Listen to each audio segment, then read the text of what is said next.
মানুষকে লজ্জা পাবেন কেন? আরো একটা হাদিস বলি। আপনাদের এলাকায় কি ধান ক্ষেত হয়? আশেপাশে ধান লাগানোর শুরুতে এটার কি কয়? হালি না রোয়া? রোয়া যখন এইভাবে রোয়, কয়জনে সিরিয়ালে রোয়? হ্যাঁ, 10-12 জন বা আরো বেশি। তখন তারা কি করে? কাঁচা দেয়। কি করে? কাঁচা দেয়। কাঁচা দিলে হাঁটু দেখা যায় কিনা? রান। আর রান দেখা যায় কিনা? এবার শোনেন, আবু দাউদ শরীফের হাদিস, হাদিস নাম্বার 4014 নাম্বার হাদিস। ক্বালা রাসূলুল্লাহ সাল্লাল্লাহু আলাইহি ওয়াসাল্লাম, নবীর সাহাবা জারহাদ রাদিয়াল্লাহু তাআলা আনহুর বর্ণনা। জারহাদ রাদিয়াল্লাহু তাআলা আন বলেন, জারহাদ রাদিয়াল্লাহু তাআলা আনহু বলেন, জালাসা রাসূলুল্লাহ সাল্লাল্লাহু আলাইহি ওয়াসাল্লাম ইনদানা, আমাদের সামনে নবী বসা, ওয়া ফাখিজি মুনকাশিফা, আমার রান খোলা। আমাদের সামনে নবী বসা, আমার রান খোলা। নবী আমার দিকে তাকায়া বললেন, আমা আলিমতা আন্নাল ফাখিজা আওরা, এই মিয়া তোমার শরম নাই? তুমি জানো না রান ঢাকা রাখতে হয়? তাড়াতাড়ি ঢাকো। সুবহানাল্লাহ। বলেন, রান কি খোলা রাখা যাবে না ঢেকে রাখতে হবে? ঢেকে রাখতে হবে।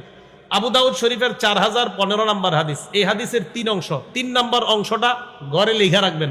আগে প্রথম 2টা শোনেন। নবী সাল্লাল্লাহু আলাইহি সাল্লাম আলী রাদিয়াল্লাহু তাআলা আনহুকে বলেন, আলী লা তাকশিফ ফাখিজাকা, তুমি তোমার রান কারো সামনে খুলবা না। রান কারো সামনে খুলবা না। ওয়ালা তানজুর ইলা ফাখিজি হাইয়িন, দ্বিতীয় অংশ, তুমি কোন জীবিত ব্যক্তির রানের দিকে তাকাইবা না। জীবিত কারো রানের দিকে তাকাইবা না।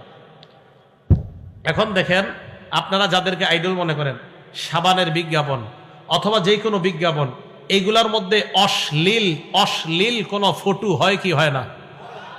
হয় না? ফটো অশ্লীল, সাথে সাথে সাবানের বক্স ফালায়া দেন। সাবানের প্যাকেটটা ফালায়া দেন। সাবানটা রেখে প্যাকেটটা তাড়াতাড়ি ফালায়া দেন।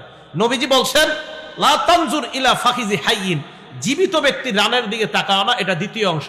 3 নাম্বার অংশ এটাই লিখে রাখবেন বলছি করে, ওয়ালা তানজুর ইলা ফাখিজি মাইয়িতিন, মরা ব্যক্তির রানের দিকেও তাকাও না। কি ব্যক্তি? মরা ব্যক্তি। তাহলে মরা ব্যক্তির রান যদি দেখা হারাম হয়, জীবিত ব্যক্তির রান দেখা হারাম না হালাল? আরো জোরে হারাম। তাহলে বলেন তো, এই অপরাধগুলা, এই যে অঙ্গ প্রত্যঙ্গ আমাদের উল্টাপাল্টা হয়ে যাওয়ার অপরাধগুলা আমাদের কারা হয় কি হয় না? এক রুমে বন্ধুরা আপনারা থাকেন, সাবধানতা অবলম্বন করবেন। কেউ কারো রান যেন ইচ্ছাকৃতভাবে রানের উপর নজর না পড়ে। আল্লাহ হেফাজত করেন। আবু দাউদ শরীফের 4018 নাম্বার হাদিস। এই হাদিসের মধ্যে রাসূল করিম সাল্লাল্লাহু আলাইহি সাল্লাম বলেন, লা ইয়ানজুরুর রাজুলু ইলা উরিয়াতির রাজুল বা ইলা আওরাতির রাজুল, এক পুরুষ অপর পুরুষের গোপন অঙ্গের দিকে দেখবে না, লজ্জাস্থানের দিকে তাকাবে না। ওয়ালাল মারআতু ইলা উরিয়াতিল মারআ বা ইলা আওরাতিল মারআ, এক নারী অন্য কোন নারীর গোপন অঙ্গের দিকে তাকাবে না। এবার আল্লাহ নবী বলেন, ওয়ালা ইউজির রাজুলু ইলা রাজুলি ফি সাওবিন ওয়াহিদ, এক পুরুষ আরেক পুরুষের সাথে এক কাঁথার নিচে, এক কম্বলের নিচে ঘুমাবে না। এক পুরুষ আরেক পুরুষের সাথে এক কাঁথা, এক কম্বল, এক লেপের নিচে শুইতে দিবেন না। আপনার ছেলে, 2 ছেলে, পারলে সামর্থ্য থাকলে খাট আলাদা করেন, সামর্থ্য না থাকলে এক খাটের মধ্যে মাঝখানে কোল বালিশ, আলাদা কাঁথা, আলাদা কম্বল দেন। এটা ইসলাম। এক কাঁথার নিচে 2 মেয়েকে থাকতে দিবেন না। নবীজি বলেন, ওয়ালা তুফজিল মারআতু ইলাল মারআতি ফি সাওবিন ওয়াহিদ, 2 নারী 2 মেয়ে এক কাঁথা এক কম্বলের নিচে ঘুমাবে না। এটা ইসলাম। ভাই, কথাগুলো কি বুঝে আসছে সবার? তাহলে আপনার 2 ছেলে আছে, 2 মেয়ে আছে, ছেলে মেয়ে তো এক কাঁথার নিচে দিবেনই না ভাই বোন। আর 2 ভাইকেও এক কাঁথার নিচে শোয়াবেন না, 2 বোনকেও এক কাঁথার নিচে শোয়াবেন না। আমি আবার বলছি আস্তে ধীরে, 2 ভাই এক কাঁথার নিচে এক কম্বলের নিচে দিবেন না, 2 বোন এক কাঁথা এক কম্বলের নিচে দিবেন না। ভাই বোনকে তো প্রশ্নই আসে না এক কাঁথা কম্বলের নিচে। ছোট থেকেই আপনারা এই অভ্যাস গড়ে তোলেন, 3-4 বছর বয়স থেকে ইনশাআল্লাহ এই মানসিক করে গড়ে তোলেন। আপনার ছেলে আল্লাহর অলি হয়ে বড় হবে, অলি হয়ে বড় হবে। অভ্যাস তৈরি করেন। এটা আমাদের রাসূল সাল্লাল্লাহু আলাইহি সাল্লাম আমাদেরকে শিক্ষা দিয়েছে। লজ্জাশীলতার গুণে আল্লাহ আমাদেরকে গুণান্বিত হওয়ার তৌফিক দান করেন। আমাদের নবীজি কতটা লজ্জাশীল ছিলেন?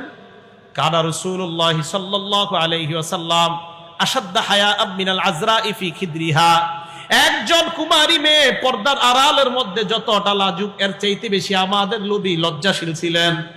একজন কুমারী মেয়ের চাইতে আমাদের নবীজি আরো বেশি লজ্জাশীল ছিলেন। আমাদের নবী কতটা লাজুক ছিলেন একটা হাদিস শুনলে বুঝবেন। বুখারী শরীফের 314 নাম্বার হাদিস। আম্মা জান আয়েশা সিদ্দিকা বলেন, এক মেয়ে আসছে নবীজির কাছে, এক নারী মাসালা জিজ্ঞাসা করতে। আর সাধারণত আপনার বিবিরা পছন্দ করে না যে কোনো নারী আমার স্বামীর সাথে কথা বলুক। তো মুফতি সাহেব, আমাদের নবী যে মুফতি, পৃথিবীর শ্রেষ্ঠ মুফতি সাহেব, তো নবীজির কাছে তো মাসালা জিজ্ঞাসা করতে আসবেই। বাকি আম্মা জানের এগুলো খুব লাগতো, আরে মহিলারা আপনার কাছে মাসালা জিজ্ঞাসা করতে আসে কেন? তো আবার অনেক নারীরা আসতো। আল্লাহ বলছে যে কোন নারী যদি নবীর জন্য হেবা করে দেয় নারীরা নিজেদেরকে, এটাও জায়েজ আছে।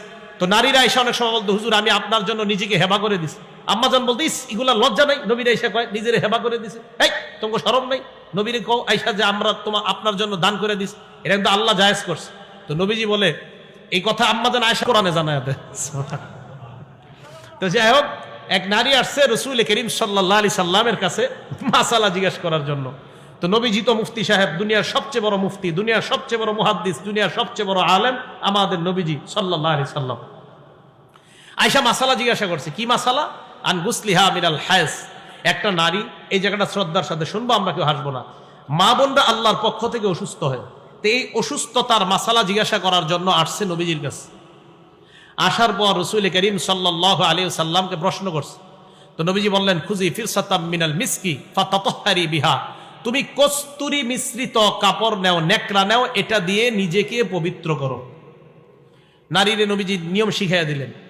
নারী আবার কয়, কাইফা তাতাহহারু, হুজুর কিভাবে পবিত্রতা অর্জন করব? নবীজি বললেন, যেভাবে বললাম ওইভাবে। এই যে বললাম না, কস্তুরী মিশ্রিত নেকড়া নাও, এটা দিয়ে পরিষ্কার করবা। নারী আবার কয়, কাইফা আতাতাহহারু, হুজুর কিভাবে যেন পবিত্রতা অর্জন করব? নবীজি কয়, সুবহানাল্লাহ। মানে এই সুবহানাল্লাহ মানে, আরে আশ্চর্য নারী তো, আমি না তোমাকে বললাম এটা কাপড় নাও কস্তুরী মিশ্রিত, এটা দিয়ে পরিষ্কার করবা। নারী আবার কয়, কাইফা আতাতাহহারু, হুজুর কিভাবে যেন পবিত্র হতে পারবো?